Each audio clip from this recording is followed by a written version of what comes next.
Professor Laura Mills from the University of Washington. She's also the chair of the Department of Civil and Environmental Engineering there, and she's the co-PI of the Neri SimCenter at UC Berkeley. And she will give a presentation on the introduction to the Neri SimCenter. Thank you, Joel.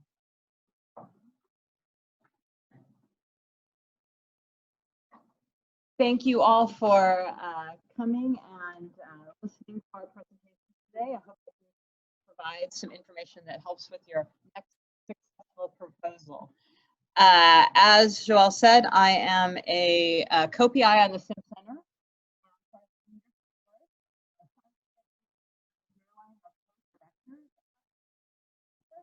A great airline brings to the project expertise in earthquake engineering and some of the software development, perhaps further back in the past. Sanjay Govind brings to the project software development and computational as well. Brings in wind and computational UC Berkeley is somewhat new addition when brings expertise in software development. Brings actually helps us to accomplish software development and leads that effort. And that's not one is our co-director with responsibility for operations. We have a large development staff. Peter McKenzie is a research scientist at the University of Washington. Andrew Arduino contributes as well as a faculty member at UC Berkeley. Frank is there, head lead, encompassing the pack. And the remainder of the people that are showing are postdocs at UC Berkeley, Notre Dame, and elsewhere. And Adam Zarski is going to speak later on and give you some detailed examples of software development as part of this center effort. We rely on input from a large group of domain experts covering everything from wind engineering to earthquake engineering to machine learning and AI, infrastructure, software development, etc. The primary goal of the SimCenter is to produce extensible software that researchers in natural hazard engineering can use in their research. The software that you can pick up, probably not used in its raw state, but develop so that it meets your needs and develop it easily so that it meets your specific needs for your project. As part of that effort, we're developing a computational framework that supports decision-making to enhance community resilience to natural hazards in the face of uncertainty. So my personal goal and what I'm really shooting for with this project is that we have a software platform that I'm an earthquake engineer, so I can do my regional simulation, probably in Seattle area, so probably in the Puget Sound region, and be able to produce results that I can then take to either code committees or to decision makers in my region and say, hey, if we invest money in retrofitting our unreinforced masonry structures, then this is the improvement in the community resilience. This is how things change after a big earthquake if we invest in this particular way, or if we introduce ordinances to retrofit older reinforced concrete structures. Same idea. This is the impact that it has in our region. So we need to design a framework that's sufficiently flexible, extensible, and scalable that I can modify it to do that regional simulation in the Puget Sound region. For you, that might be an earthquake simulation in a different region. It might be a wind simulation. It might be a tsunami simulation. The idea is to produce this framework that's very easy to modify and adapt to your particular research needs. One thing that I probably should have pointed out earlier in that first statement is one of the big features that we're also looking to add is uncertainty quantification and propagation of uncertainty. So we know that wind loading is having uncertainty. We know that earthquake loading is having uncertainty. There's uncertainties in our building infrastructure. So we need to be able to account for those uncertainties and propagate them all the way from the initial event, that wind loading or that earthquake, all the way through to what we're predicting in terms of cost of damage, downtime, repair requirements. We're going to seed that framework with connectivity to existing tools. So part of the mandate was that SimCenter not produce, or part of our approach to responding to the NSF RFP initially was not going to produce a lot of tools to actually do simulations. So we're not coming up with a new software for computational fluid dynamics. We're building tools around it so that you can use existing software and integrate it with other pieces of existing software. So there's not a lot of real new simulation tools. It's linking these existing simulation tools together. We're going to release tools and applications that link those different pieces of software together in such a way that you can modify them easily. And then I'm responsible for education and community outreach. So we're trying to build an ecosystem that fosters collaboration. Ultimately, we're hoping that eventually all of the users of our tools can come together and help each other in ways that other communities do. The structural engineering, hazard engineering community has been modestly slow at communicating via electronic means and having online communities that really support each other. But we're doing our utmost to get younger people, students together so that they know each other, they build those relationships that make it easier for them to support each other. And that's the only way that this community is really going to advance at a quick pace. This is kind of my example for my Puget Sound regional simulation. So you can imagine that we're going to start with simulation of an earthquake event. As part of our M9 project, we had a team of seismologists who did simulation of all of the soil structure and produced ground motion on a multi-meter grid. So you can get the ground motion, expected ground motion very accurately within a Puget Sound region. So we've got these motions. We can then put them together with site-specific simulations. So we get what is the ground motion at the base of my particular building. So site-specific motions. Fit that into a suite of building models. Those building models may be very uncertain because maybe I'm building that model based on the fact that it is a 1960s reinforced concrete building with 6 stories. So there's a lot of uncertainty in how I'm going to create that model. But I can then do my building simulation with my site-specific ground motion and my estimated model, maybe have multiple versions of that model that account for the uncertainty in it, get my building response, ultimately from my building response, go through and use some of the loss estimation models to figure out what the cost would be to repair it, what the downtime would be, whether or not I would actually repair it. And then come up with some understanding of what, do that thousands and thousands of times, and come up with some understanding of what the damage would be over the Puget Sound region. And again, maybe modifying, coming back and retrofitting into this building and seeing what the impact is on the regional loss. So the SimCenter is really focusing on this portion of it, kind of taking ground motions from ground motion suites that have been developed by seismologists or from an estimated suite of motions for a region based on previous earthquakes. In addition to my earthquake-based regional simulation, we're obviously looking at multiple hazards. So wind, hurricane loading, tsunami loading, as well as, to some extent, storm surge as well. Uncertainty quantification and propagation is a big part of what we're doing. We want to be able to leverage high-performance computing capabilities through design safe, because obviously I'm not going to be able to do all of that in my desktop. And then this idea of being able to swap in and out new software depending on individuals' needs and as software improves. Where this is kind of a depiction of that workflow from describing my buildings or my building inventory, the hazard, all the way down to the recovery simulation. And where the SimCenter is adding value is by taking an existing piece of software, OpenSea's, Abacus, and building a pre-processor and a post-processor. A pre-processor is going to take data from perhaps a building information model and create that input file that goes into the software, or helps you create that input file that goes into the software, and then pull out from the software the particular parameters that you need to then feed into your loss estimation model. And also to help you to use high-performance computing resources and data storage at design stage. This is again just kind of going through that process of going from describing the regional, with the region both in terms of the inventory, structural inventory, as well as the hazard, and going all the way down through the regional simulation. Where the SimCenter products, so these are little icons that show some of the software products that we've developed. I'm probably not speaking into the microphone after I told somebody that I absolutely would.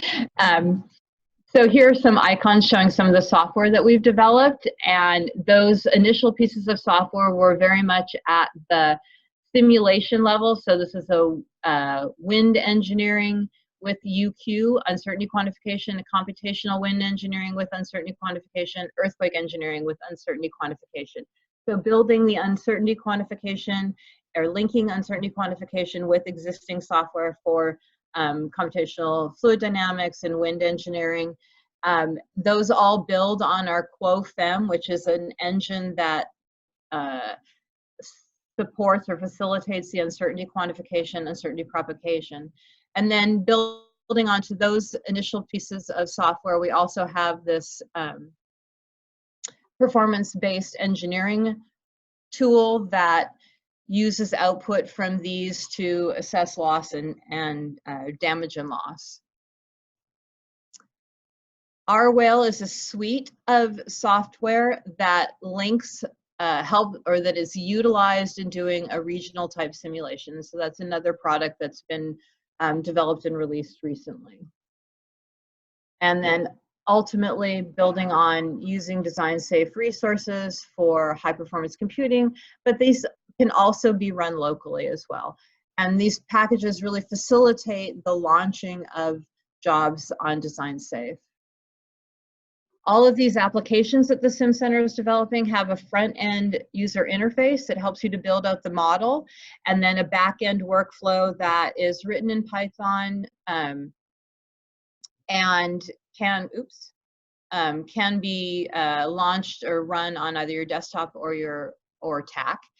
And I think probably all of us have done the telling our students of, well, here's a really simple Python script, MATLAB script that does one thing, and now you can take it and do your homework assignment or your project or whatever. And so that's kind of how the SimCenter is working. Here's a modest set of scripts and tools that do a particular problem, that accomplish a particular problem. Now you take it and do something much more sophisticated with it. But you know how much easier it is when you've got something to work with to begin with, you just need to modify it. And so that's really our philosophy with the SimCenter project. This shows you what this front-end user interface looks like. It's for the wind engineering tool. And so it's a nice tool that helps you build out a fairly simple workflow, and then from there you can modify it to your heart's content to do something that's much, much more sophisticated. These are just some additional icons that kind of show those workflows. We look at a single building workflow. We've got a database of buildings, a database of hazard. Those come in terms of maybe that database is a bunch of building information models. The hazard is a bunch of event data. Those two pieces become a structural analysis model, which then gives us engineering demand parameters and damage and loss measures. Looking at it in more detail. Oops, there we go. So going from this building database to create a BIM, and then that BIM and a hazard create an event. We get software that creates a structural analysis model all the way through to creating a loss.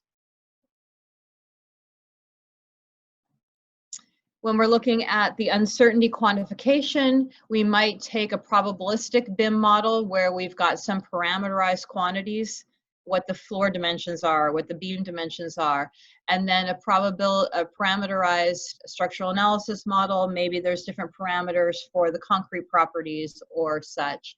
That employs our uncertainty quantification engine, which is built on top of Dakota, which comes out of Sandia National Labs, and creates different sample analyses that then multiple sample analyses are required to do the uncertainty quantification, ultimately coming out with a design and loss that has uncertainty associated with it.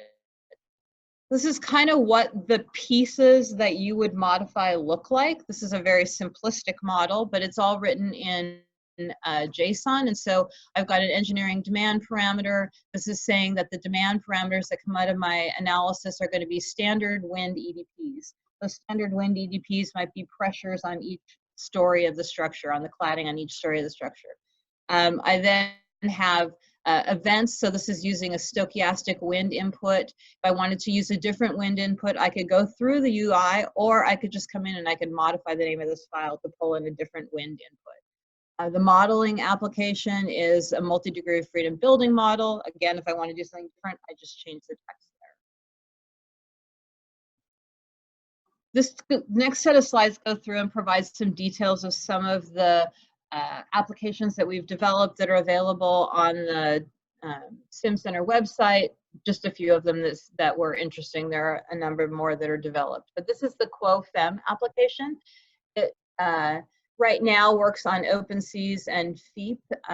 It can be modified, and we anticipate that it will be modified to work with other pieces of software. It essentially has two approaches to uncertainty, or using uncertainty in your simulation. The first is uncertainty propagation, just the idea of I'm not sure what my concrete strength is. I'm not sure exactly how to model my concrete. I'm not sure perhaps what some dimensions of my structure are. What's the impact of those uncertainties on my final response parameter, my story drift, or something like that. So forward propagation of uncertainty. But it can also be used to calibrate a model using either parameter estimation or Bayesian calibration. So that's, I've got a very large data set and I want to find the best, I do concrete work, so I want to know the best beta factor. I want to know the best way of describing the post-peak response of the concrete and crushing that gives me the most accurate simulation of drift capacity given my data set. And so I can use this tool in that mode as well. The EEUQ tool builds on that, and so this example here is producing some results that are showing me a probability density function for, I don't know, some structural parameter. So I've linked a simulation with the UQ application to get this probability density function for, we'll say it's my story drift coming out of a concrete structure given uncertainty in my concrete response parameters. So you can imagine that that would be a very valuable tool if I'm trying to do a regional simulation and I again have very little information about exactly what the building designs are. And so that allows me to introduce some uncertainty and then have uncertainty in my response parameters coming out of it. The computational wind engineering tool is an interface to OpenFOAM, which does computational fluid dynamics to look at fluid structure interaction. And what this really does is just allows the user to provide inputs and information about the building and then select from different loading scenarios and produces the input to the OpenFOAM analysis, which would be run on design safe. Another wind engineering tool is looking at using simulated wind loading on an actual structure and coming out with structural demands. So what are the pressures on a particular story given this wind loading? And again, it's a user interface here that I can put some information in that helps me put information in about the building and the wind loading, and then runs these simulations to come up with demands on the structure. These are simplified analyses in comparison with the computational fluid dynamics analysis. The PBE application is linking the EEUQ with damage and loss functions. You can choose which damage and loss functions you want, and so this user interface allows you to do introduce those damage and loss functions, as well as link with your building structure information, hazard characterization, etc., to produce uncertainty in the damage and loss and consequences from your analysis. And this next set of slides looks at using some of the software and code that's included in RWhale to do a regional simulation, and gives you some examples of the regional simulation. So this creates and executes a regional loss workflow, which is going from description of the building inventory, description of hazard, simulation to determine building response, and then loss and performance. And I should say that these workflows are available, so you could download this workflow and again, look at modifying that to do something different area, different type of building inventory, etc. What's exciting about this is there are lots of different ways that you can model your buildings. You could have a generic building information model. You could have a database of buildings. You could use an urban sim model to get information about the building. Those ultimately then get converted to structural analysis models that can be, that will be part of assessing or doing the modeling over here.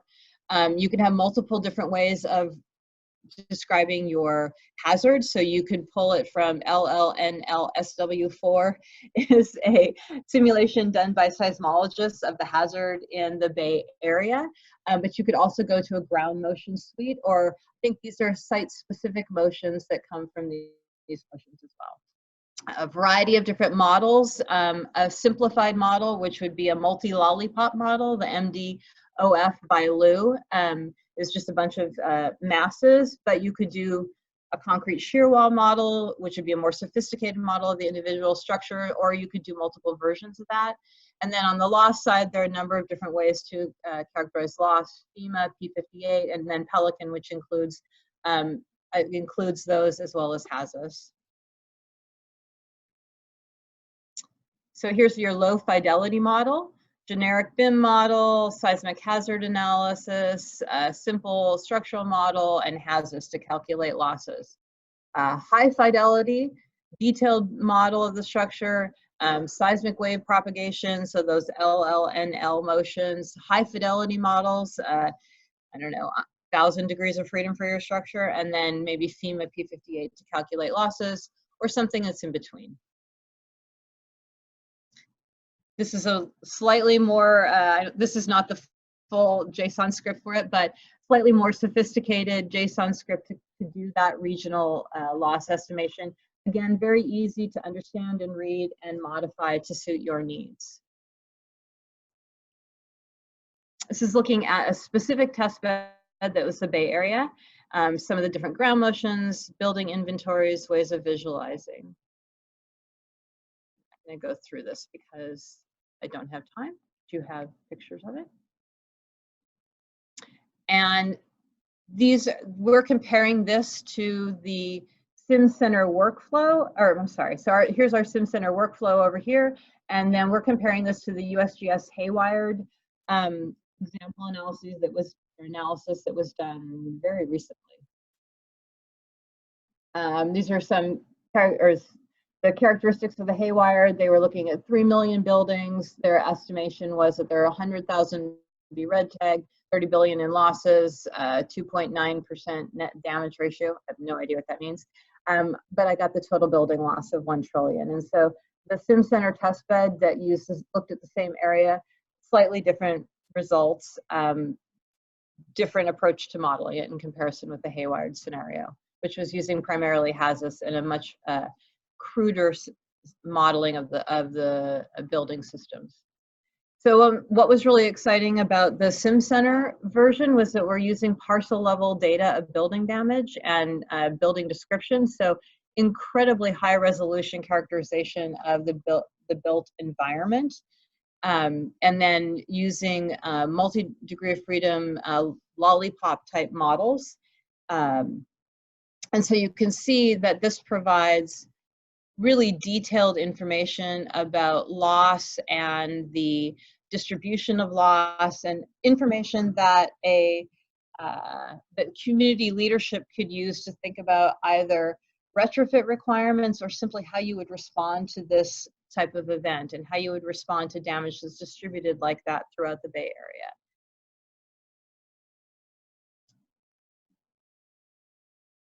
In addition to the software that I've been talking about, there are other software that's available on the SimCenter website. And I think Adam's going to talk a little bit more about some of these different software that has been developed recently. So Pelican does probabilistic estimation of loss, injury, and community resilience under natural disasters. So that's including the FEMA P58 as well as HAZUS.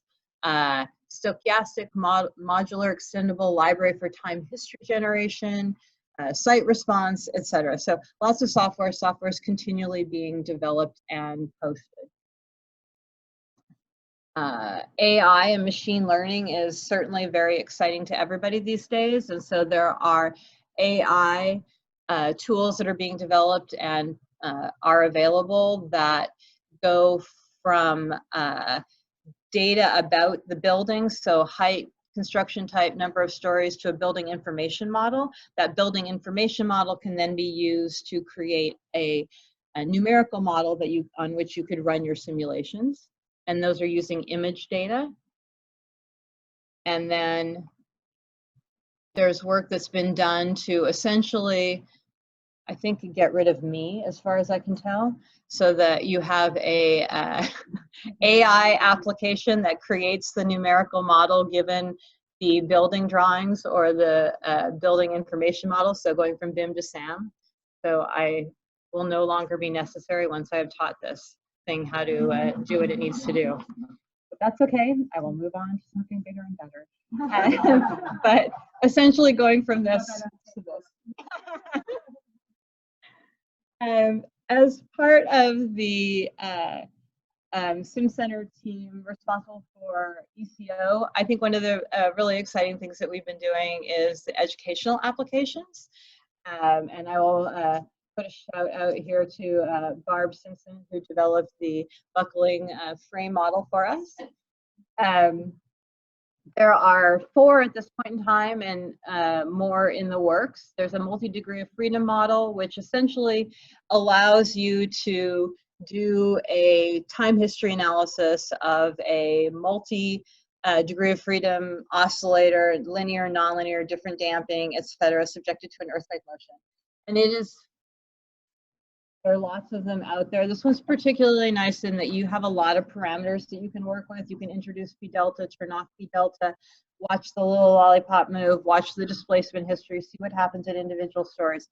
I particularly like it paired with the earthquake versus wind, which essentially does what you would expect the earthquake one to do in terms of these allowing for nonlinear response to the structure, but then compares it to a simplified wind loading. And so it is a numerically generated wind load that gets applied to the structure. And so it allows you to show students, well, what's the difference between a wind load on a structure and an earthquake load on a structure? And here's what the ASCE 7 earthquake load demand might look like. Here's what the ASCE 7 wind load demand might look like. Now, what happens if your structure goes nonlinear under wind loading and you watch how you continue to bombard this poor structure with wind loading and eventually it collapses even under a modest wind loading? It's a really nice way of demonstrating to students what those different types of loads do to a structure. Similarly, the brace response model allows you to look at all the different parameters of this brace frame that's subjected to cyclic loading and what the impact of the modeling is. So what happens if I just assume it is 2 beam elements with not just material nonlinearity, but also geometric nonlinearity? What happens if I put in 20 models so I can do a much better job, or 20 elements so I can do a much better job of representing the deformed configuration? What happens if the size and shape of the member changes? So really nice tools in the classroom. I'm a structural engineer, so I have to admit that I am not as excited as I should be about the pile group tool, but for those geotechs out there, the pile group tool allows you to put in this pile group, multiple lengths, multiple layers of soil, and immediately look at what the shear demands and what the moment demands are on this pile system.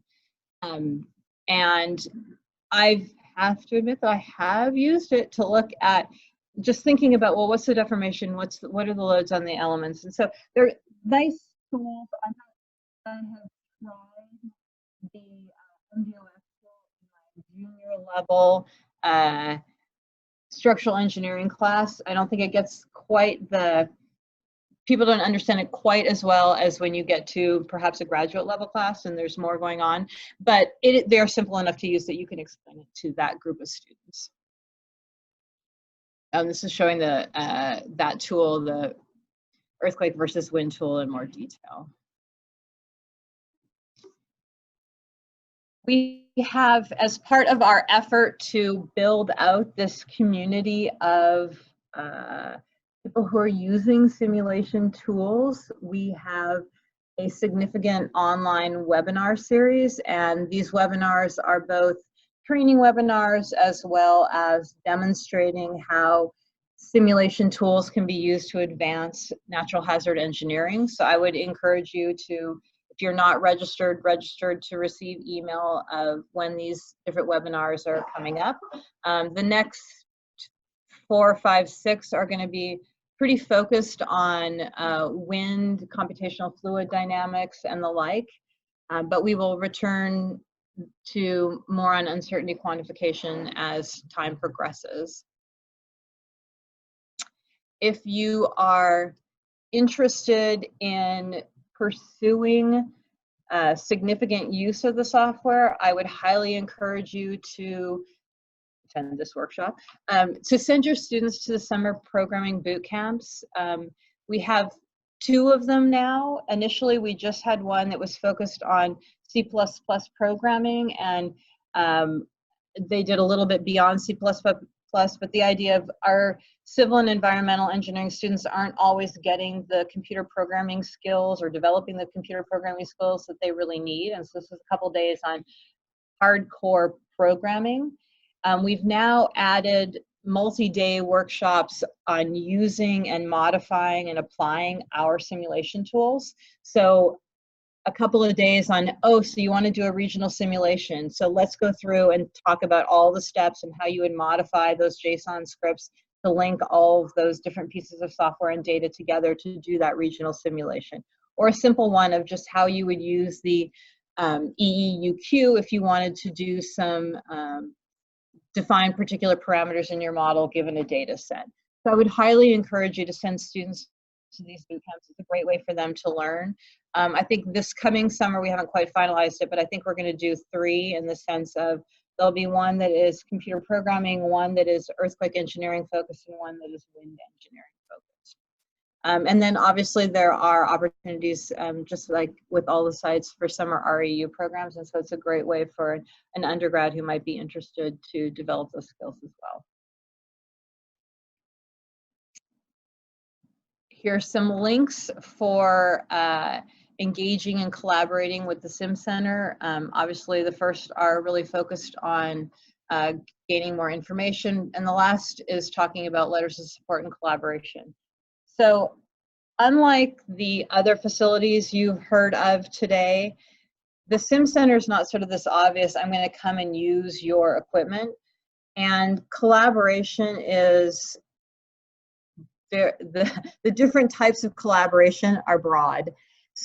I would encourage you, if you are going to propose or write a proposal that has some significant simulation components, to contact us, talk with leadership, talk with our, I would say you'd probably end up talking with Frank McKenna, who leads our software development, and then maybe with Sanjay Govinji or with Greg Dearline, possibly with me, depending on what you're doing, and talking through what you want to do and what SimCenter tools are the best tools for you to start with, and then what a collaboration might look like.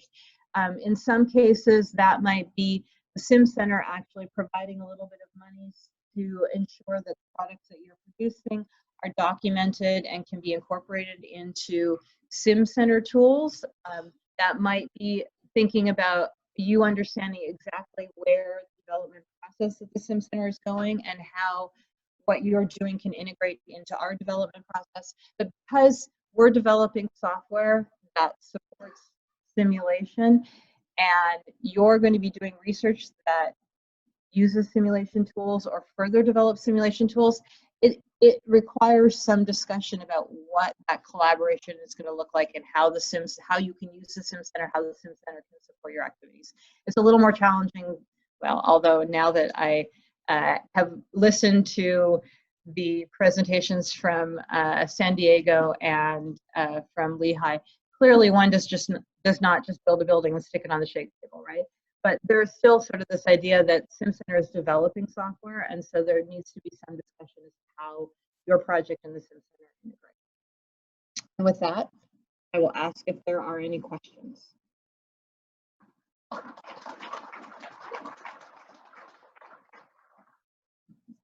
Tim. Laura, I have one comment. No, you can't use this to. Yes, that's right. Yeah, SimCenter's participating.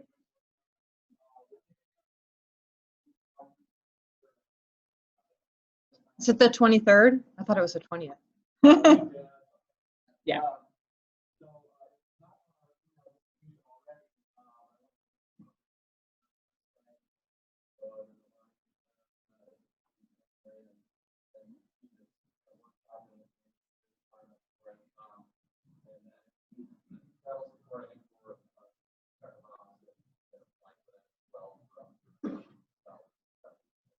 What exactly, and I should probably know, but I don't. What exactly is the agenda for that? Okay.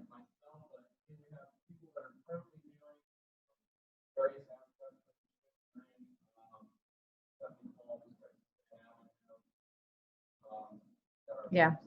Right. Some people that are doing, she's doing analysis of like sensor data that's out there on like files or something like that. So you can throughout the West States, Yeah. Data and that we have people doing. So it's not just people doing image recognition, people doing lots of data analysis as well. They're going to show what they do the day before. Some of my staff at TAC are going to do a training on how to use the machine. So that's an optional pre-workshop event as well to do a hands-on training with some of my experts in TAC. Thank you. Maybe let's take one more question before we go on. No? I'll be around for the rest of, or for tonight, and Adam as well is going to talk later on, so we can answer questions one-on-one as well.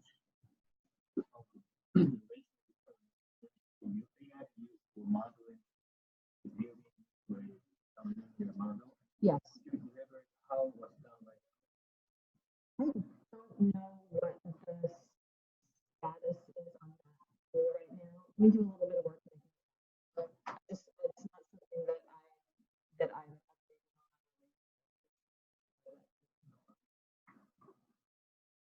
Very good. Thanks. Thank you, Laura. The next presentation will be by Professor department at UCSD and structure. And he worked the objective of the testing is now over the past few days is to be able to for all vertical seismic force resistance systems.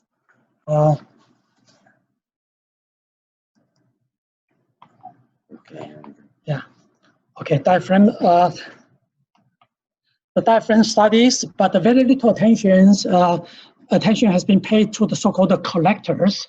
The collectors are the ones that usually are like the beam type of members to transfer the inertial forces from the diaphragm to those vertical seismic force resistance systems.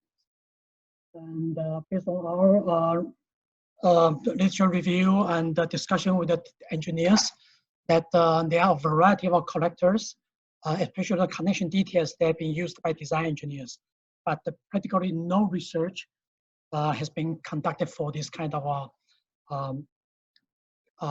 structure members and the connections.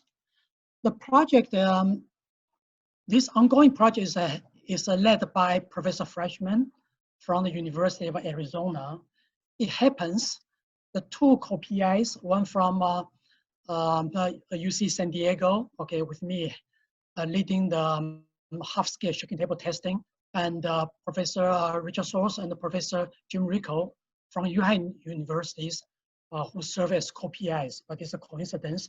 As you know, there's no need for you to have the narrowly site faculty member to participate in your project. It happens to be that case.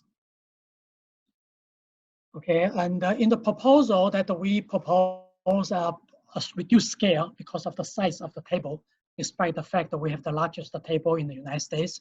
But once it comes to testing, structure testing, quite often realize we wish the table can be much bigger. Okay, this is what we put in our table, and we put one story to our to the table. The industry advisory board is always very helpful for this kind of research project in your proposal writing, and we have quite a few companies and organizations involved, in addition to some of the industry sponsors, which I have not listed here. Okay, our proposals deal with the so-called phase one. We did not use the term at that time, but once we started testing, we realized, oh, we can do better. So we added the phase two and the phase three, but that is not in the original proposal. And I will go over with you regarding how it evolved. One problem with starting the collector is, because we're interested in multi-story buildings, so we are interested in studying the collectors at a particular floor, right? But so ideally we should build a multi-story building, but you know it's very, very hard, and the scale factor would be very, very small to a standard that the people don't believe your result. So this is one of the problems. So given the limitation of the table, what we did is we decided to use a one-story frame, okay, to keep the frame to remain elastic, such that we can simulate absolute floor region times story to any given floor of a multi-story building. So there's a challenge. Or that it also involves some innovation. The table is there, 25 feet by 40 feet. You have to use your creativity sometimes to figure out how to use it. This is one good example. So what we did, which I explained to you 1 year ago, was that we know, suppose I have a one-story system and I have a seismic force resistance system, and I want to investigate those collectors, their pin ends, based on the computer model as envisioned by designer, and those are the collector connection detail we would like to investigate. So we want to produce, let's say, in the third story of a 5-story building, right? So we know the total, the absolute flow acceleration. We want this from the computer simulation. In our testing, we want to do this, and we want to figure out what is the input motion. I don't call it ground motion anymore because this is not ground motion. We want to see what is the input motion that I can produce that one. It becomes an inverse problem. So through some motion, that's what we did in our so-called phase one testing. In the proposal, we also listed a few connection details we would like to investigate. I mean, you can imagine, okay, that this length not go beyond 40 feet. Okay, deduct 1 to 2 feet from the end.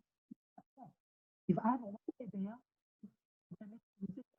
then I have a 3 phase, then I have only those locations that I can put and the connections for my research. But with 3 phase there, if given the size, the dimension of the table, then the scale factor can be further reduced. So those are the limitations we, the researcher, use to overcome. Okay, so, and then after several iterations, we came up with some crazy idea. We don't use, we eliminate this. We replace this by cantilever system. Only force resistance is there, such that we can put one. So then the scale factor is not that small. So those are after several iterations, we came to that design, Okay, so here I would like to go through the process. Okay, we start with the construction. Okay, with the construction, the steel was donated, material was donated by AIC. That's another important thing, you know, that to share the financial burden of the project, because the budget is very limited, and we definitely need to get the help from the steel industry for this kind of help. So the steel was donated by AIC. The fabrication was donated by HayWired Corporation, but they are not reluctant to donate the erection. So I have to call somebody to get an additional donation to erect the test frame. So this is the erection of the frame and the welding. Okay, HayWired agreed to do the fabrication in the shop, but they don't agree to pay for the field welding. So, you know, so we have to come up with money to cover the. This is one, and after the one, it's very important. So I need to contact another company for their donation to provide the inspection service. Okay, and the because for phase one study, we would like to use the composite slab. So the decking, we also approached a company in Southern California for the donation of the deck, and this is the construction there. Okay, during the process, we realized that we need to build the platform there. Okay, so again, money. Everything's money throughout the process. But in our budget, be careful. You know. For me, place is just money. Then, you know, the contractor to do that one, and then they can shoot start and put the wire mesh before the concrete can come here to pour the concrete slab. So for this phase one testing, we did the testing minor, moderate design earthquake level. In the process of, okay, in this process that we figured that we put so much effort to build this one story is really the waste of money, you know, if we just finish there. So that the PI, Professor Freshman, and together with our OPIs, we then wrote a supplement fund to NSF. And very soon we get the money, then we plan for the second stage of the testing, that is to build a second story. So the given amount of time and the deadline that were given, okay, by Professor Conte, in order not to delay the upgrade of the shaking table. So these are the ideas that I mentioned to you earlier. Some publications like I will give it a moment. Okay, this one is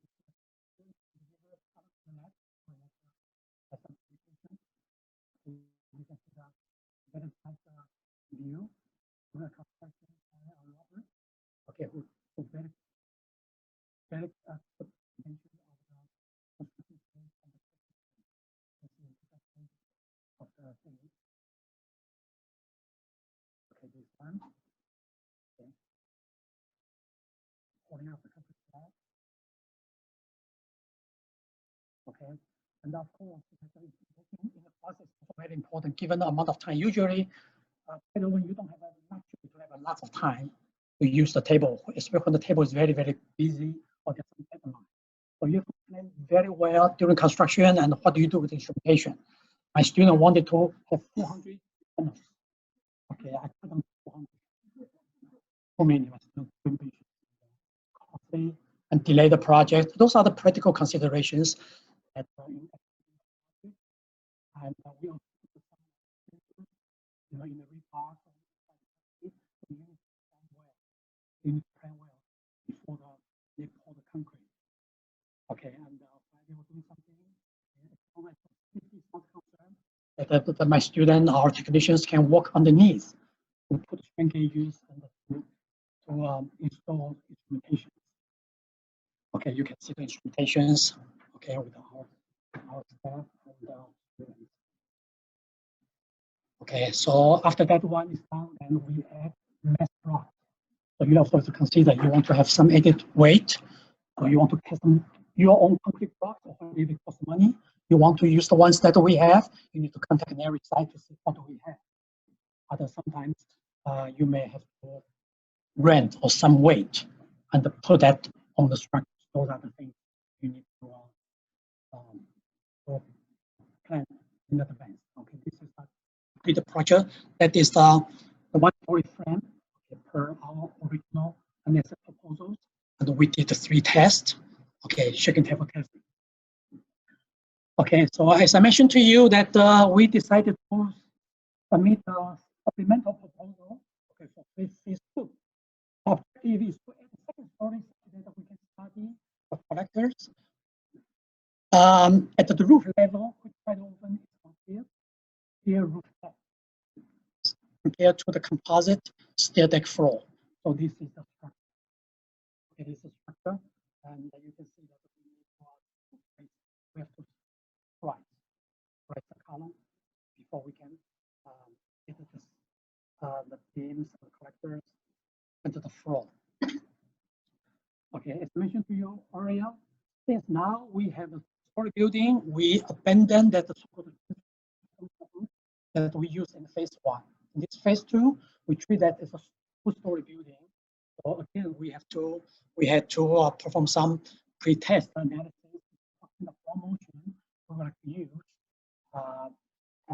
as the input for this 2-story frame. Again, this 2-story, you can see that we splice the columns. Okay, splice the columns. Okay, enter the second story, the roof level. Okay, again, the building company. And yeah, we have been very lucky to have the industry sponsors who donate the services. But occasionally, because of donations, sometimes they would back. Okay, so that is one of the problems, and we are very, very sensitive. It's another consideration. You need to be very, very aware, in planning to make sure that you take meet the deadline, given the duration that you are given. Then attach the mass to the roof level. Okay, you also need to consider make sure those added weight will not slide. Okay, those are the very detailed details that you also need to consider. So this is the phase 2, is the frame. Testing, we did put a number of testing. Again, that's now the only seismic resistance system is that the cantilever column. And as for the other project, we are asked to provide systems in place building collect, because quite often the design PIs want to collect, want to near collect. Okay, but because of the nature of project of collector, not the entire system. So I'm very confident our system will never collect. So I assure public companies do not collect. But we do not use a very fancy system. Okay, instead we use some moderate system just in case we make it better. That's what we do. But the system is also very, very important. Also very important. But we run a series of testing to detect it. No surprise. Okay, after phase 2, okay, that's what whatever we promised in the only to wait. So I said, okay, let me contact some company. We contact some company. We said, let's for the PR. Let me for the phase 3. Okay, that's beyond the investor funded project, and the state and the corporates are waiting to. So we add phase 3.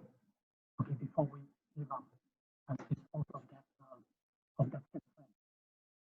Those are the PRBs which we export. Okay, we export again that we had. Okay, because that was after fall. So to install the Gusset, we have to remove the concrete somewhere in order to work differently. Okay, so we know that we will do that on a different way.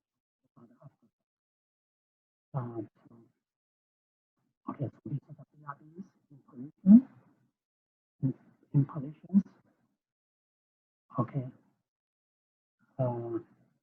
This frame, and then we get number of testing, the number of testing and let me show you one last step, so-called 200% of the design earthquake. Okay, this video is provided by Robert. Okay, can you show me? It's the last step before that was done 1 week before the we reserved 2 weeks to demand.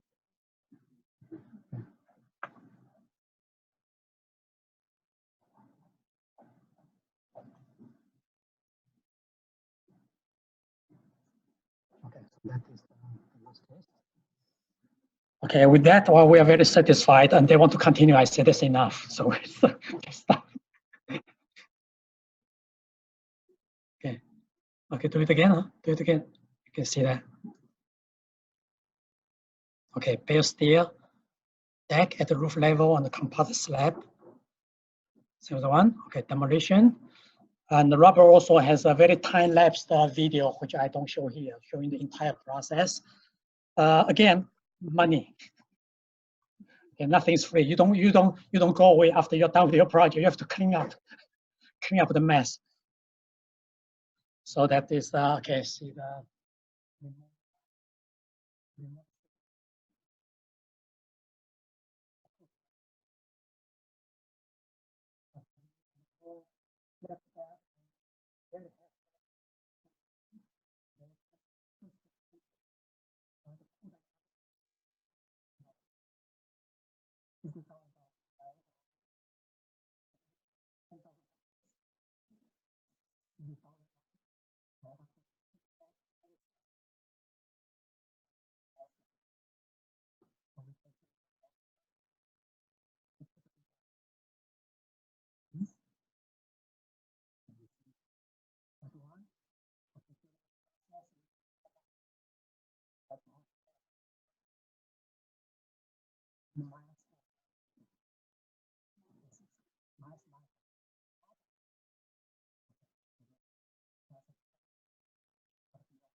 Yeah, okay. Just imagine, you know, even with the largest table you have, you still cannot test that cluster. You still cannot do it, right? But in our study, we try to simulate a particular absolute flow iteration of that prototype in our research project. We want to simulate that, given the table that we have, and given the budget that we have. And I want to build one-story building. So that's what I mean. That like this is all we have. You have to use your innovation sometimes. Like in one case, even though it's 40 feet, okay, I remember 14 years ago I did some project that we extended the table 60 feet. As long as the weight is not a problem, I can't lever up. I can't lever up. But I can build a frame that is 60 feet long. So you have to use your creativity to use the table. For this project, yeah, I decided to use one-story frame. It's reusable. I'm interested in the collector, right? I want to reproduce the absolute flow equation time history. How do I do it? And then I thought about my old days, structural dynamics. I do the inverse problem. Usually in structural dynamics, with the student, given the input motion, you compute the output motion. But in the elastic range, in the reverse class, there's a transfer in between the two. Now I know the output and figure out the input. That's the game I'm playing. Right? For that testing, if I want to simulate a 12-story building, I simulate a 6-story building. The next test, I want to simulate the 11th-story building. I can remodify my information and redo the testing again. That's the game I'm playing for that project, phase 1. That kind of thing. Yeah, so the inverted, like that's the one. Yeah. In other words, I know the output. I figure the input, but that's not one motion. I don't call it one motion. I don't call it one motion. Okay, this game we play. But of course, there are a lot of details. Theoretically, it looks beautiful, you know, given the damping function, the damping factor, and the period in reality. You know, I have the joint. In model, is computer model is a pin. In reality, it's not pin. Right. So you know, so those are the things you have to consider when you reestablish that. Did you have a chance to give the transfer function from the model, simplified model? When you did the experiment, you wanted to reach certain targets on the 4 and compared to the one that you were hoping to get. Yeah, it's not too bad. I did not show that here. Actually, I told my student, okay, he had that input because we have to give to the nearest site the input motion in the advance. So that so we have to. My student had to make some assumption. What is the period? What is the damping ratio? Actually, I told him. I said, yeah, because the day before that we would do the white noise, we do the impulse excitation. We can derive experimentally transfer function. But somehow he stopped. He did not want to use it. Or so he did not do that one. He still used that one. I say it's fine to me because I'm not sophisticated as Professor Conte, you know. Earthquake input motion is random enough. I say I don't care. If it deviates a little bit, I don't care. So I let him run. But our experience is this. Our experience is this one. We provide the input motion to the nearest site. So we generate the response spectra. Then we measure the input motion, the real one. And in that, for the testing, based on our experience, that input that we were given by the nearest site actually is higher than what we want. But the shape is about the same, about 15 to 20% higher, stronger than what we want. I don't care. It's fine with me. Okay, so I hope that answers some question. You mentioned that your budget population is going to be 10K. Yeah. So it's because the information after the budget.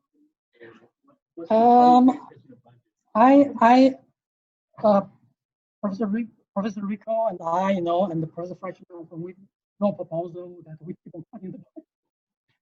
I think that many of you have the similar experience because to be competitive or NSF asks you to budget. And there's always the limitation that you have.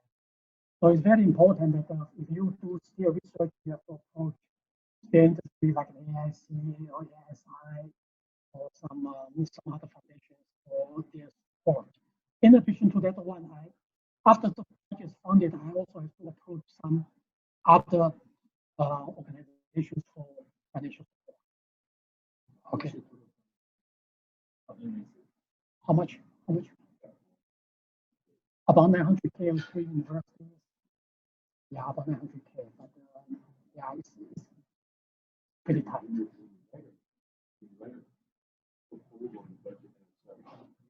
I don't think you want to be too shy about the number. You should talk to the program directly. Be sure you're in the range. But the main thing that they'll come back and say is have a compelling argument, the basis for your budget, and then if they're interested in the work, but don't have that much money, they'll ask you to cut back a little bit. Either way, you have to have a compelling argument. If you undercut your budget, reviewers will think it's not possible to do it. It's more negative than if you had 20% more than what they have in the overall budget. It's a little better possibly look at on the high side, but kind of expected, then you'll maybe cut back because budget requirements. They're trying to take money that they have in their pot and distribute it across the whole program. That's the challenge they have. So thank you again. Oh, is that? Yes. That's the That's true. That's the second one that you put on there. No, that's my name should be on the front. I'll show you where it is. It's the one that's real big in size. Okay, thanks, Robert. Oh, anytime. Okay. Last. We're presenting again. Yeah, he's gonna answer all the questions. So thanks, Robert. So there's a little bit of logistics, but I think we're ready to go here. So what I'm gonna do here is to talk about our portfolio of projects that we've performed at Lehigh with researchers to give an idea about some of the capabilities and opportunities that you'll have here if you use our facility, and also synergy with some of the other facilities. So you're familiar with some of the methodologies here. I'm not going to go through this again, rather I'm going to show the applications now. So to begin with, I don't want to bore you with a list of things. I'm going to show you video, other things, but here's some of the experiments of some recent past projects. So for instance, the first one's a 3-story piping system. The capability that was used there is real-time hybrid simulation multi-directions. As you know, resiliency is very important. So there were some projects in which resiliency was kept in mind, and these were involving self-centering systems. This was related to steel. So those experiments were done with large-scale hybrid simulation to integrate the system and the demand into the project. Real-time hybrid simulation of structures with dampers, again, trying to promote resiliency. There are large-scale hybrid simulation with multiple experimental substructures was utilized. Then again, hazard mitigation with passive systems where there was characterization being done for modeling, and then some large-scale hybrid simulation. Tsunami debris you've seen before, dynamic testing, post-tension coupled shear wall systems. Then there, you saw a video earlier, but I'll show it again, the complex large-scale multi-directional force and displacement boundary conditions. And then a test with inertia limiting floor systems, in which at Lehigh we did some predefined dynamic testing. That was followed up with shake table testing at UCSD. And then a more recent project that the PhD graduate students actually were working on, that project is here. I'll introduce here in a minute, but it's cross-laminated rocking floor diaphragm wall systems, and that involves quasi-static and hybrid simulation at Lehigh, and it will be followed up with shake table testing here. I think it's one of the first tests on the new shake table, right, Joel? We think, we hope.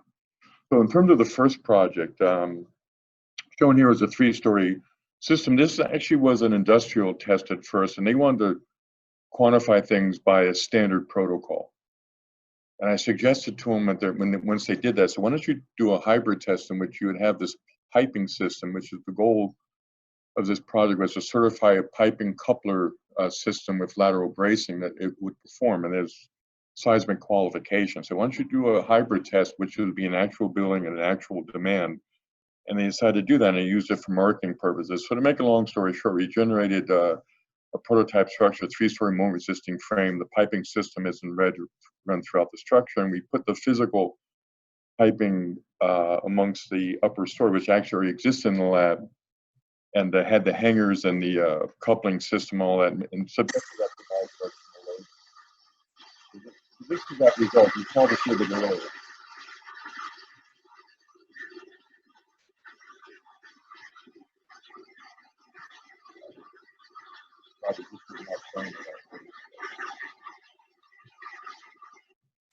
Okay, the noise is probably the more exciting thing. You saw that before. Then the next one, talk about self-centering systems. Here, the interaction of the frame and the diaphragm was very important, because if you put self-centering systems in, you need to have compliance that is enabled between the beam and column joints that are post-tension, in this case a moment frame. And if you put a floor diaphragm in it, it constrains that. That's not going to work. So the purpose of this test was to explore the ability for the floor diaphragm to interact with the self-centering system and the load and collector system. All that was considered physical. That was modeled experimentally in the lab to make relievers out of the practitioners. And the rest of the structure, the gravity system, was modeled numerically, and that test was done. So here's a video.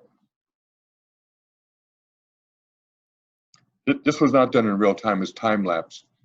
And the yellow and white is the moment frame. You'll see the higher modes here because you'll see the upper stories right about now. So this test, I think, the time scale was probably maybe about 1 to 200. It took maybe about a few hours to do. Let me advance this forward. So as part of our facility, we take a lot of video. We can stream data. We can actually stream this live if you want, but we created a composite video for presentation purposes. So here in the upper left, you'll see the same thing.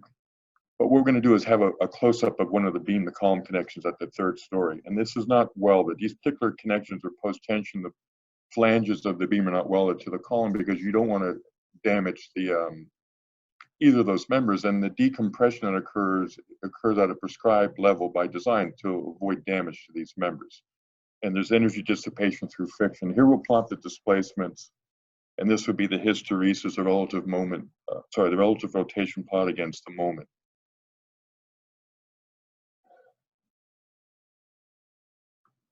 And so one of the keys is these displacements. These are at the 4 floors there. I think I mentioned, but if not, it's a 4-story frame.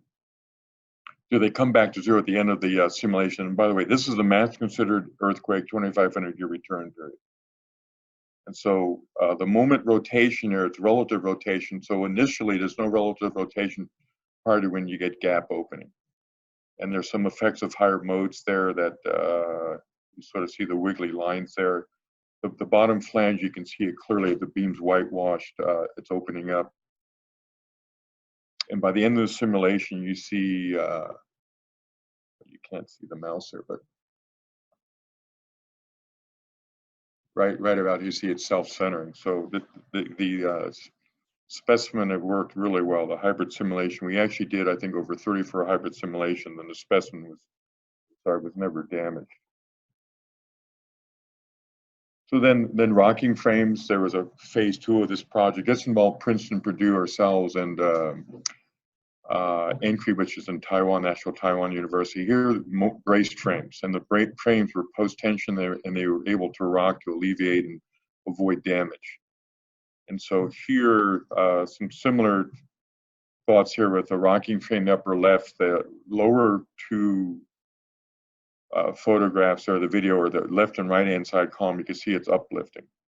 And this was, again, the max considered event, and the drift is being plotted, or the floor displacement is being plotted at the upper right. This is data we've collected. And you'll see it self-centers. And this, again, is the 2,500-year return period. So the researchers, I think, did over 40 tests. And at the end of the test, the frame came out. It's still sitting in the back of the lab. It could be used for other projects if needed. Now, migrating towards dampers, this is a project that involved Cal State Pomona, Northridge, and ourselves.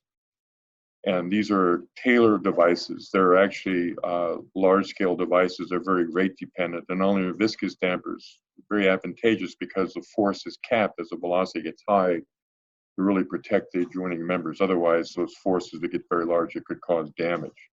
The idea is to avoid damage. So the prototype structure that was used is a 3-story structure of a grade level here. This was done in real time. So this would be the analytical substructure, which is a moment frame as part of that system with the RBSs right here. This is the braced frame. These are the dampers at the, I don't know why I did that, sorry.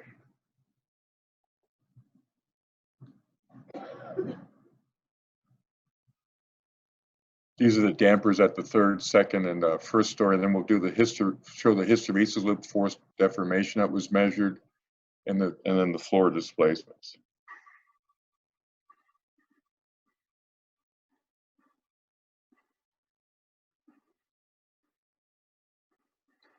So this is all data we collected, and we could display this if you wish to tell a present, but here we could archive and take video.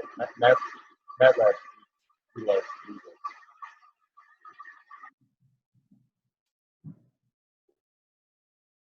So that test, we had basically self-centering, a small amount of residual drift. This was the max considered event. There was a phase 2 in which we put the complete structure of the moment frame. We do this, there's some real challenges in hybrid simulation. It relates to transfer functions, and you put too much mass in the system, you get a lot of it's called oil column resonance because you're lowering the natural frequency of the dynamic system of the actuators. But we managed to deal with that, and I think it's a little bit more illustrative. You can see the like famous moment. That basically is the atmosphere event. The dampers are really damping out a lot of motion. And the researchers did two things. One is they proved the system is able to be resilient, but they also showed with hybrid simulation about breaking down the experimental substructure at different levels. We're essentially getting the same answer. Tsunami debris, this is a high-speed video on the right side. It looks kind of like blast loading, but this is not at exactly the same rate. But this is a shipping container impacting a fixed boundary, which really was a load cell. Their researchers were trying to measure the force. The next test here, this was one led by Notre Dame with University of Texas at Tyler. A prior tsunami debris was University of Hawaii. This particular test was somewhat challenging that they were wanting to investigate the behavior of reinforced concrete shear walls with multi-directional loading, and they had an 8-story structure, but only 3 were present in the lab. So what's shown on the left there is photographed in the middle. That was present in the lab. The upper 5 stories had to be accounted for. And so there's an interface there. This is hybrid simulation. There's an interface that had to account for the axial load, the shear, and the overturning moment. And that was basically done through what's called mixed mode control. I think there were 10 forced actuators. The test itself was 36 hours. It wasn't done in real time. And I lasted maybe about 24 and I had to come back in a few hours there. But we had a lot of staff on board, and we used the DIC system here. So the researchers here is a student that was Notre Dame, was in their lab probably for about a year. This is a time lapse. You'll see the motion here that's going to be undergoing a lot of flexibility eventually develops in the floor diaphragm. And what's very important is when we loaded this structure, you have to look at the collector system. You want to load it through the collector system. So these transverse loads are not at the far left-hand side because that's not the way the forces develop in an earthquake. They're actually here applied near the center of the floor where the collectors and most of the mass exist. So that was very important in order to get the correct results. Oh, sorry. I'm going to do that. Now, this is a test in which, again, resiliency was being promoted by the researchers. University of Arizona was led by University of Arizona. UCSD was involved. And Lehigh. At Lehigh, what was done there was to test connectors that exist between the lateral load resisting system, in this case, the concrete shear wall, and the gravity system. And if you have a fuse that exists between the two and the fuse goes off, it's going to limit the amount of inertia forces that get transferred into the lateral load resisting system. And the idea is to protect that lateral load resisting system from overload. So initially some tests were done to try to create those connections. There was a friction device and also a BRB. And that test results were then used to follow that test program up with shake table testing here at UCSD. So here's some synergy between the two sites, and the researchers use both sites. And NSF actually likes that. If you can engage more than one site, you are really using the facilities very well there. So this was, I guess, in real time. This was the one of the connectors there between the shear wall and the gravity system. Now, there's current projects. Let's see, 1, 2, 3, 4. I guess there's 7 current projects that relates to non-structural components, cladding, where we have semi-active controlled and passive controlled connections between cladding under multi-hazards. That's wind, earthquake, and while blast loading was still being funded by NSF, we actually managed to get blast loading, and they're looking at hybrid simulation to pursue most of those. The third project and the fourth are related. The third one is on cross-laminated timber.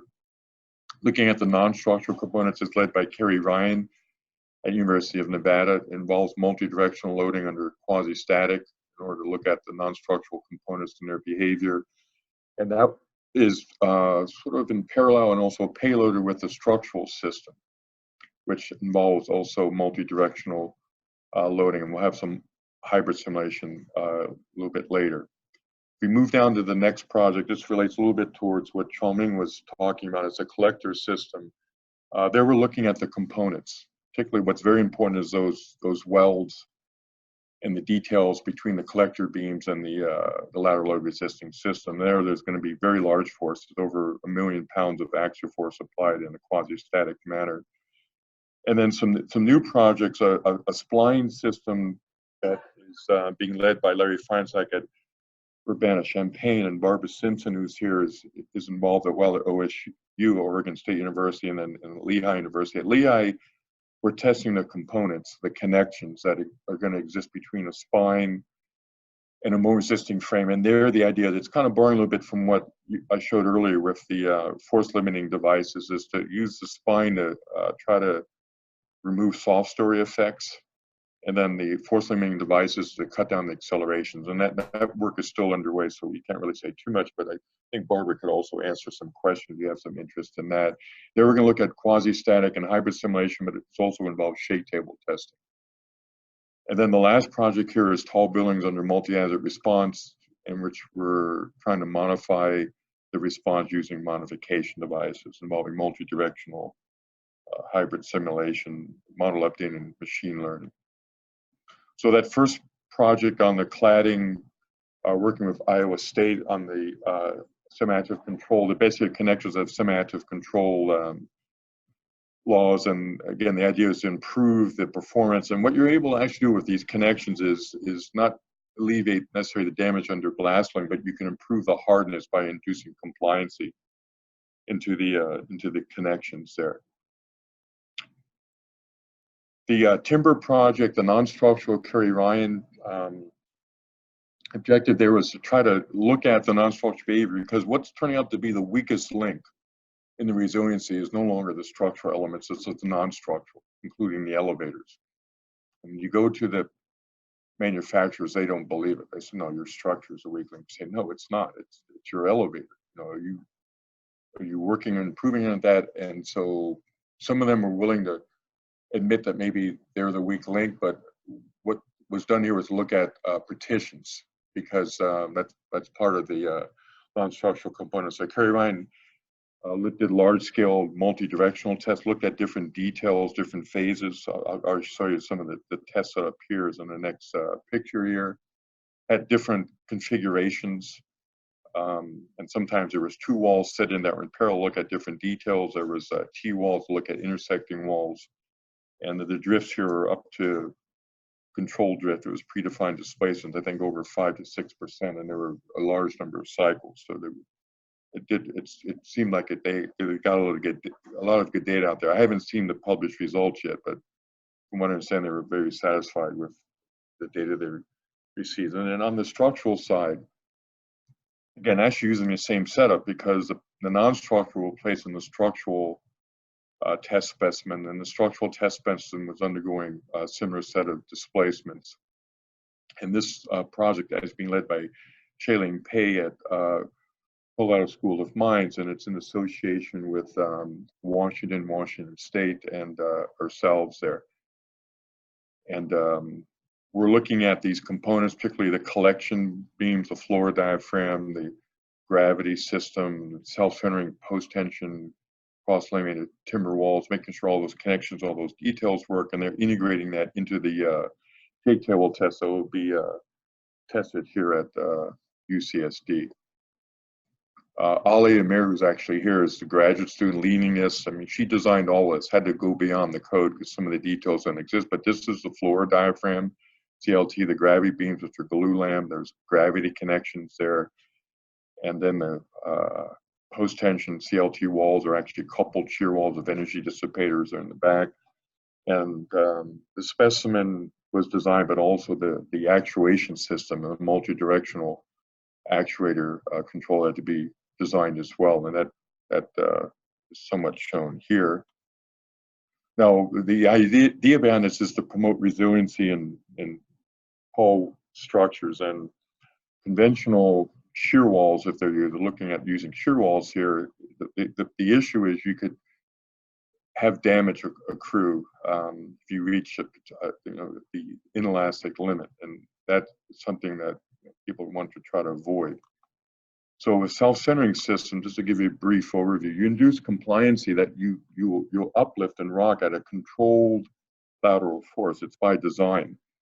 And by doing so, you're changing the stiffness, you're introducing compliancy. So you're going to lengthen the period, but at the same time, you're going to limit the forces so it protects basically the material. Although the issue on the compression heel right here, there may be issues of bearing stresses, which is what part of the work was, part of the purpose here. So with these, Robert, we're about to hit, about to run out of gas. I don't know, did you do this by design, Tara, so it stopped? No, it's low on battery. Oh. I think I have like 5 minutes, right, Karen? 10 minutes? Okay, Very good. thanks. There you go. Sorry, I'm causing a lot of problems here. So I'm trying. So I thought I'd show you this because there's a lot of interest in this by the industry, particularly up in the Northwest, Northeast, a lot in Europe on, because it's a green footprint, you know, timber, and with cross-laminated timber, you can arrange basically lumber in orthogonal directions like plywood, and you can create large surface areas out of small boards, which don't take a long time to grow, as long as if you try to generate larger pieces of lumber. So there's a lot of interest in this, and this shows the, there's a couple shear walls here that exist. These are the collector beams. We thought it was very important to have that in the test, and so there's a set of collector beams that are collecting inertial forces that are applied through the floor diaphragm, and those are transferred through some steel pins. Those are the energy dissipation devices called U-shaped flexible plates. Some of this they had used in New Zealand, so this is a little bit of a follow-up on that. What's different about this, as you'll see, is bidirectional loading. It turns out it's very important. The floor diaphragm, the out plane bearing, they had to be accounted for to see if you can brace the lateral out of plane motion of the wall, otherwise it may buckle out of plane by the floor diaphragm. Shear keys at the base, because you're going to get uplift, but you still need to transfer the shear through the wall. And then the post-tensioning that exists. These are Dewey-Dag bars that are placed, and there's a load cell. So the researchers wanted to measure the post-tensioning and see if you lost post-tensioning and how the equations used for design compare with the measured response. Gravity connections shown here. They're actually steel components combined with Simpson wood screws, so it's all commercially available to do this. And these connections really work really well under bidirectional loading here. It's shown some schematics here, up to 7% in plane. I think actually 3% ollie out of plane, right? Not 2.3%. So the actuator displacements on this, it's rather challenging. Here's the initial configuration. You're loading through the diaphragm in the in plane, right here. This is middle of the diaphragm. Out of plane, because the diaphragm will eventually bear against the walls. These walls are intended to resist forces in the, let's say, in this direction here. As you impose motion, these are the actuator dimensions. You know, you're going to go at an angle that you're going to need to control that motion of the floor diaphragm. That's like the control point. That's like your measured or targeted motion of hybrid simulation. And the actuators have to be able to accommodate that. And these actuators are coupled through the floor diaphragm, but also the floor diaphragm is somewhat flexible. So that all had to be worked out. And it was using some of this tracking where we have a master structural node, and using that solution I showed before with what I call the triangularization based on sensor arrangement, and comes down to using the law of sines and cosines, so it uncouples the equations. And these are just some of the details here that's in the report, and Ollie will have this in her dissertation. She could give you some guidance if you're interested. You can do 3 dimensions and not just planar. And I don't have the flow chart of this, but it involves a flow chart in which there's asymptotic convergence without overshoot. But what I'm going to show you is a video that Ollie put together that has this S and the N of the south and the north coupled shear walls, the floor diaphragms in the foreground with the gravity system. On the right-hand side is showing the base of the walls, the left and right, the south and north. And the hysteresis loop, we're about halfway through the test here. And the hysteresis loops that will evolve would be the in plane. That's in the plane right here, and then the outer plane. And you see the outer plane has a lot less resistance, but okay, well, so what? Why do I need to include it? Well, look at the base of the wall here right now. You don't see much distress here, but as we go through this is the time history of the displacements imposed by direction in plane and out of plane. And if you look down here, you're going to get damage. And out of plane motion is very, very important. Very important, because the resiliency could be significantly impaired. Even though it doesn't take much lateral load, there is going to be bidirectional loading subjected to these systems. And so those walls that are being subjected to out-of-plane motion could become damaged, not because of the in-plane motion, but because of the out-of-plane motion. The reason being is there's high bearing stresses, and as the wall lifts, those bearing stresses are concentrated at the edge where there's lumber that's going vertical, and basically the fibers split. So you can see here where the there's damage that accrued right here. And for that reason, it impairs a little bit the self-center. So we have the researchers always come up with a way to enhance that. So she'll, I think, report that at the next conference you go to show this. The collector system that Chao-Ming talked about, the component tests are being done at Lehigh. Again, we're looking at the beam to column collector, beam to column connections. These are not standard type details. Sometimes there's only the top flange welded as in practice. Sometimes there's only a bolted shear tab. It depends on the amount of force. And the idea here is to really look at this and get better understanding of the behavior. The current project, there's one with the spine system.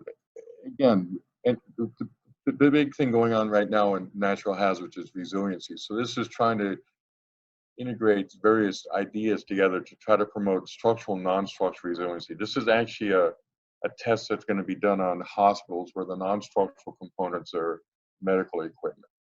That has to continue to operate. Incubators is just one example. So at Lehigh, they'll be doing large-scale tests on the connections. These are going to be connections between a spine.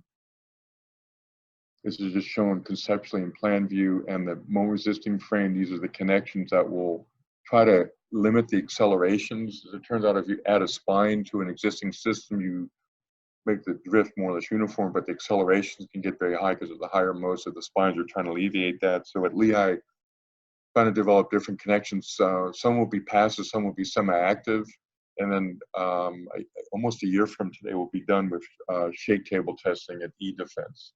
This was like a payload project NSF funded at E-Defense.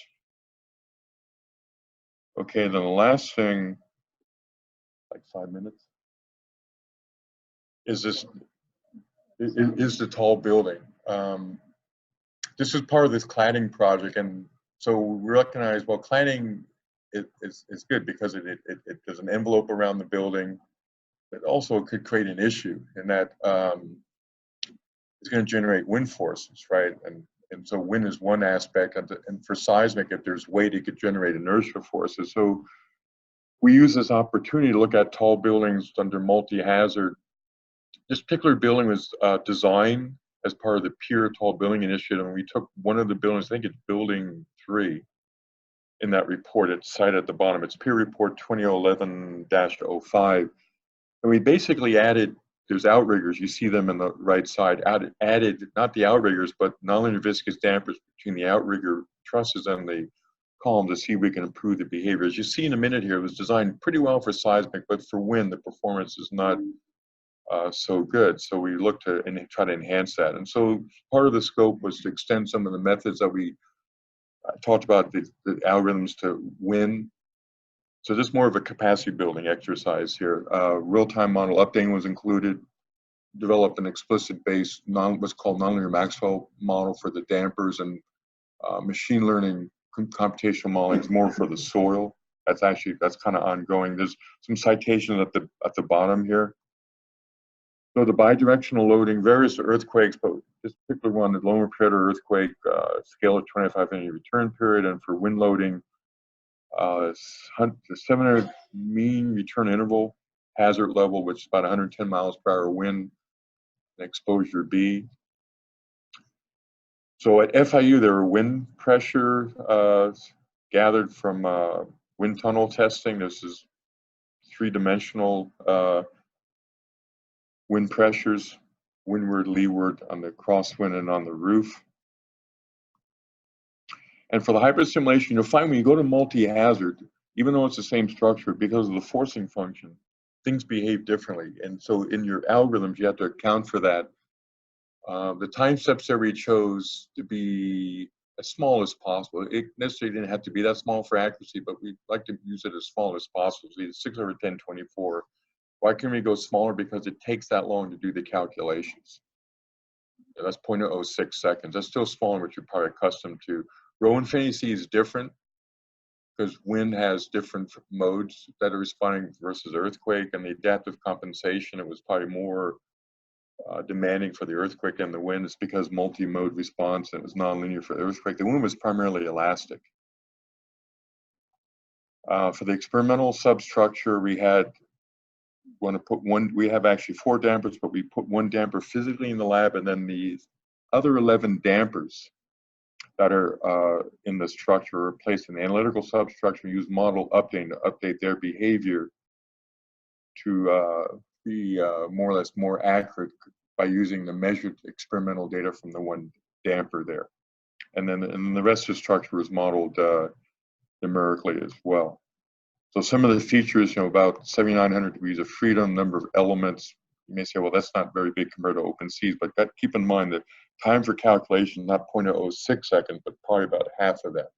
Has to be done very quickly. So we use explicit fiber-based elements, these nonlinear Maxwell elements with model updating, nonlinear truss elements, because I didn't mention it, but maybe you saw there's BRBs, and we used order modeling for some of the other non-structural components, geometric nonlinear is the mass, inherent damping. And then for the model updating, we use unscented Kalman filter. As I said, have the 1 damper at the 40th story. I didn't mention which stories, but there's a damper at the 40th story. There's 11 others at these other stories. Those were updated. And we have an explicit formulation for the element. A lot of formulations are implicit, so you can't iterate, and then also not so conducive for model updating. So we had to develop this explicit form and then use the unscented Kalman filter to update this in real time. So the idea is, you saw this before, that's the 1 physical damper with the model updating. You use the data from that, which is now the blue curve. So the blue arrow here, sorry, is bringing back restoring forces, which goes through an unscented Kalman filter, which updates the parameters for the models of the 11 remaining dampers, and that is fed into the analytical substructure, in which then you get the restoring forces for the remaining 11 dampers. We basically updated models. So here's a video here. I have just a few more slides here. This is under earthquake loading.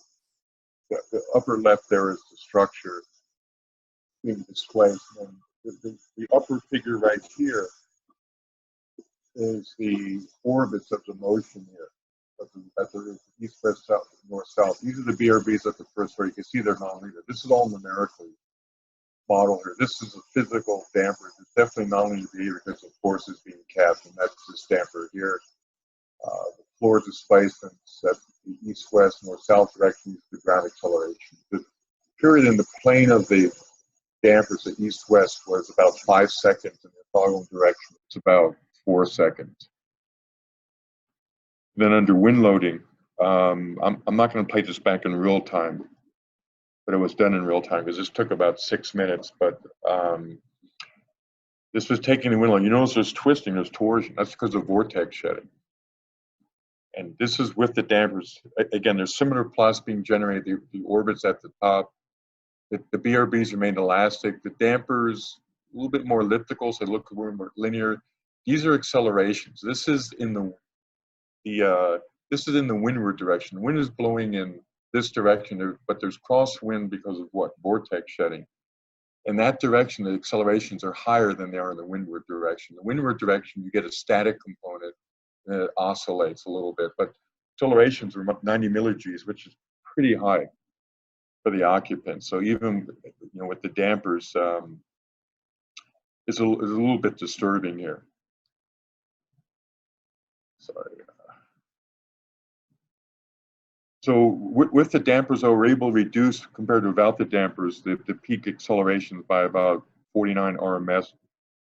The peak acceleration about 35, so it helps. That's in the north-south direction. The east-west direction, they're only BRB, so their researchers are thinking about using a tune mass damper in future work. Frequency decomposition shows primarily the first mode, a little bit of the second mode for accelerations. Accelerations is what's important in the wind loading for comfort.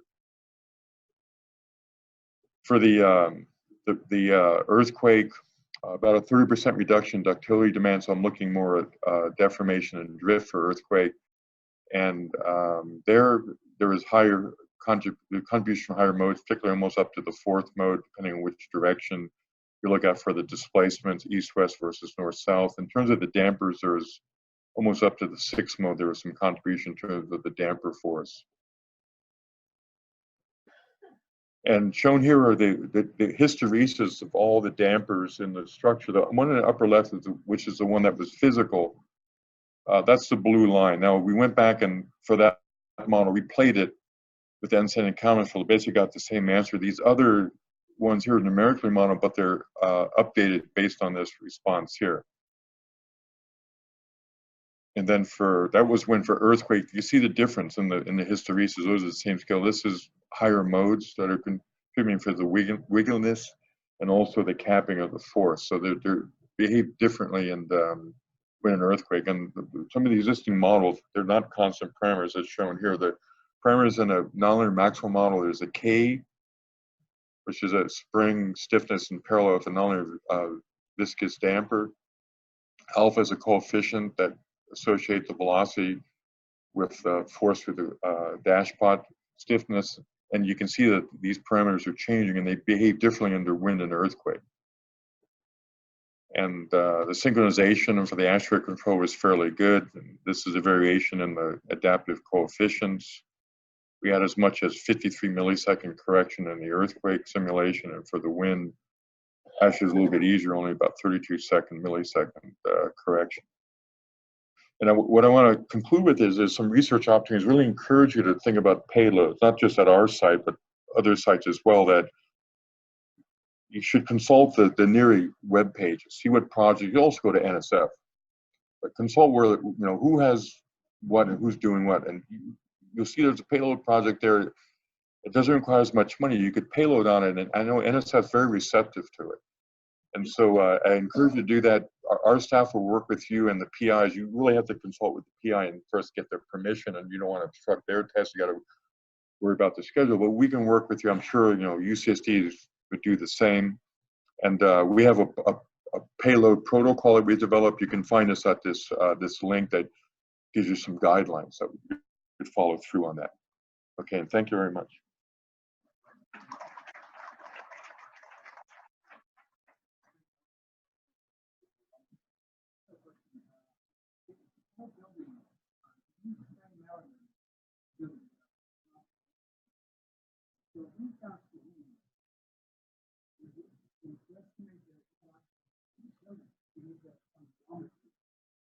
Yeah, so here in this particular case, the relative velocity is like 1 to 100. There's very little fluid pressure around this particular case. But our next phase of work, oh, it is. Our next phase of work is actually doing work with it. So in order to do that, I don't want to go into details here. Conventional computational dynamics would never be able to handle it. It takes hours to run that. You have to do this in milliseconds, right? So unless you want to do some calculation on that, you have to put that part into the laboratory. I have zero elasticity in the wind tunnels that an issue too. But that's the next step that we're doing right now with FIU. Between now and I guess the next researchers workshop, we'll hopefully have some more results to report on. They were working with Mulhol and a rim dam at FIU. So I had some similar concerns, but you talk to the experts, they claim it's not. I'm thinking, well, I don't know. Is that because they've ignored it? But I looked at the relative velocities, and you know, the building, the wind velocity is 110 miles per hour. The velocity of the structure is much less than that. It's not moving as much. But that was amplified by a factor of 20 and sped up.